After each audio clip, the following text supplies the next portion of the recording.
இந்த நாட்டில் நீதிமன்றங்கள் எது எதுக்கோ தன்முனைப்பாக தானே வழக்கை எடுத்து தீர்ப்பு சொல்லுது. 8 லட்சம் பேருடைய வாழ்க்கைக்கு என்னடா தீர்ப்பு? இந்த நாட்டில் என்ன தீர்ப்பு, என்ன நீதி? பச்சிலம் குழந்தைகளை கூட வைக்காமல் படுகொலைகள் நடத்தக்கூடிய நம்ம மண்ணாக மாறி போச்சு. ரயில்வே போலீஸே முஸ்லீம்களை சுட்டுக் கொள்றான். இப்ப வெறுப்பு அரசியல பரப்புறதுக்கு வந்தே மாதரம் பாடலை கொண்டு வந்திருக்கான். நாடாளுமன்றத்தில் 150 ஆண்டுகள் ஆயிப்போச்சு வந்தே மாதரம் பாடல் வந்துன்னு வந்தே மாதரம் பாடலை பாடியே ஆகணும்னு ஒரு கட்டாய உத்தரவை இன்றைக்கு மோடி அரசாங்கம் போடுது. இப்ப பிரச்சனை என்ன? தேசிய கீதம் இருக்கா இல்லையா? நமக்கு ஜனகணமன தேசிய கீதம் பாடல இந்த நாட்டில் இருக்கக்கூடிய இந்து முஸ்லீம் கிறிஸ்துவன் ஏன் மதமே இல்லைன்னு சொல்றான். எல்லா மக்களும் இன்றைக்கு தேசிய கீதம் பாடுறனா எழுந்து நின்று மரியாதை கொடுக்கறமா இல்லையா? அப்புறம் எதுக்கு வந்தே மாதரம் பாடலை திணிக்கிற? வந்தே மாதரம் பாடல் என்பது தேசத்துக்கான பாடலா? வெள்ளையனை எதிர்த்து விரட்டுவதற்காக முழங்கப்பட்ட அந்த பாடலா? அது எப்போ உருவாக்கப்பட்டுச்சு? 1887 ஆனந்த மடன் ஒரு கதை புக்கு நாவல். அந்த நாவலை எழுதுறது பக்கீம் சந்திர சட்டர்ஜி சொல்லக்கூடிய ஒரு பிராமண சமுதாயத்தை சேர்ந்த ஒருத்தவன்.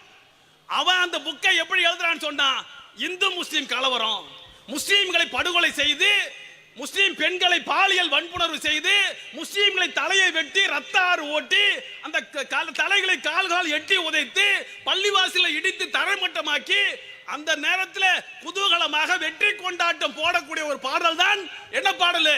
வந்தே மாதரம் பாடல். இது நாட்டினுடைய சுதந்திரத்துக்காக எழுதப்பட்ட பாடல் அல்ல. முழுக்க முழுக்க முஸ்லீம்களுடைய வெறுப்பு அரசியலை, இனப்படுகொலை நடத்தக்கூடிய ஒரு அரசியலை சொல்லக்கூடிய ஒரு கதை, கற்பனை கதை.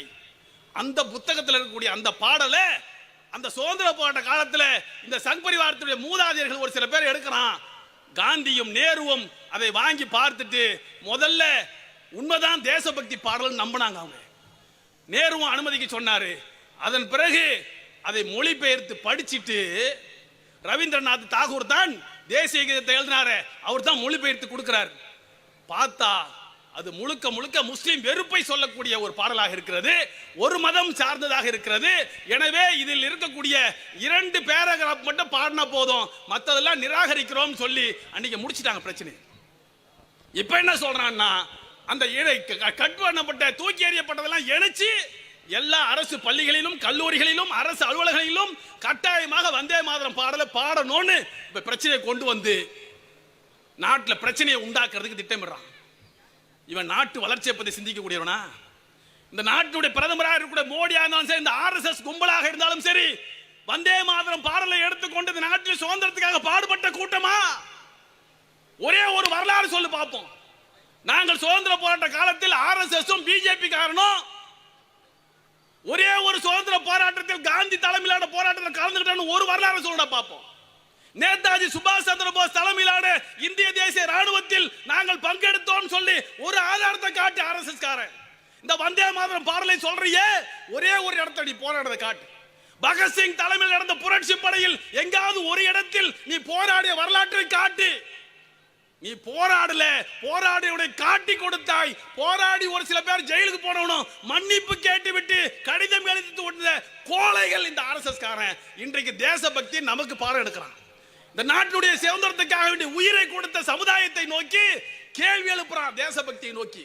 தேச துரோகிகள், இந்த தேச துரோகிகளுக்கு எதிராக வரக்கூடிய சட்டமன்ற தேர்தலில் களமாடுவதற்கு நாம் தயாராக வேண்டும் சகோதரர்களே. சாதாரண தேர்தலாக அதை நினைத்து விடக் கூடாது. ஆண்களானாலும் சரி, பெண்களானாலும் சரி, நாம் அனைவரும் திசை மாறாமல் வேறு யாருக்கும் இந்த நாட்டில் இதெல்லாம் புரிந்து கொள்ளக்கூடிய ஆற்றல் இருக்குதான்னு தெரியல. ரங்கசாமிக்கு தெரியுமா? ரங்கசாமி அவர்களே, நீங்கள் ஒரு மதச்சார்பற்றவராக திகழ நினைக்கலாம், ஆனா சங் பரிவார அமைப்பு உங்களை விடமாட்டான். உங்களை பயன்படுத்திய இன்றைக்கு புதுச்சேரியை நாசம் செய்து கொண்டிருக்கிறார்கள். எந்த காரணத்தை முன்னிட்டும் மீண்டும் BJP கூட்டணி புதுச்சேரியில் வர விடவே கூடாது என்கின்ற முடிவை எடுத்து களமாட வேண்டும். அதற்காக வேண்டி போராட வேண்டும். களமாடுறன்னு சொன்னா அரசியல் அதிகாரம் தான் எல்லாத்தையும் தீர்மானிக்கும். இன்னைக்கு தமிழ்நாட்டில் கல்விக்கான முக்கியத்துவத்தை கொடுத்து கோடி கோடியாக வாரி கொட்டி நம்முடைய பிள்ளைகள் சாதி மதம் பாராமல் எந்த மதத்தை சேர்ந்தவன் எந்த சாதியை சேர்ந்தவன் அவன் பட்டியலிட மக்கமா பழங்குடியா நரிக்குறவு சமுதாயமா? யாரா இருந்தாலும் நல்லா படி. சாதாரண நரிக்குறவு சமுதாயத்தை சேர்ந்தவன், பழங்குடி சமுதாயத்தை சேர்ந்தவன் ஐபிஎஸ் அதிகாரியாக, ஐஏஎஸ் அதிகாரியாக இன்றைக்கு தமிழ்நாட்டில் உயர்ந்திருக்கிறான் கல்வியால. அந்த கல்வி என்பது சாதாரண மக்களை மிக அதிகாரம் புரிஞ்சவர்களாக மாற்றக்கூடியது. அந்த கல்வியில இந்த மோடி அரசு இன்றைக்கு புதுச்சேரியில கை வச்சிருக்கிறான் என்றதை நீங்க மறந்துடக்கூடாது.